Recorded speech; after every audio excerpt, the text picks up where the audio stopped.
Pekerja di Bandara Internasional Igusti Ngurah Rai turun ke jalan menggelar aksi damai Kamis 4 Juli 2024. Massa dari arah bandara memadati kantor PT Angkasa Pura Sports Cabang Denpasar.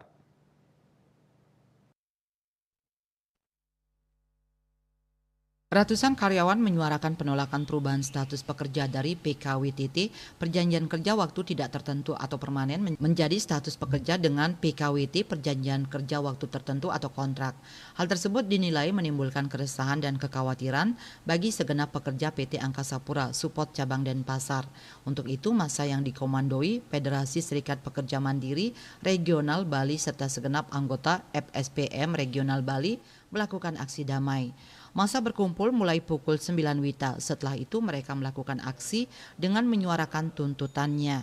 Sebelumnya puluhan pekerja dari PT Integrasi Aviasi Solusi yang tergabung dalam SP APSEK bertemu anggota DPR RI Nyoman Parte di Rumah Aspirasi Guang Gianyar pada 29 Juni malam.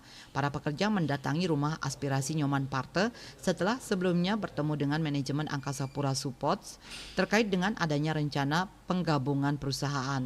Mereka keberatan dan tidak setuju atas dampak dari penggabungan yang berdampak pada perubahan status kerja dari PKWTT menjadi PKWT. Para pekerja berinisiatif mengadukan nasibnya kepada Nyoman Parte atas keluhan yang disampaikan oleh pekerja. Parte yang merupakan anggota DPR RI Dapil Bali menegaskan bahwa tidak ada alasan mendasar dari perusahaan untuk merubah status pekerja PKWTT menjadi PKWT. Parwato Bali Pos melaporkan.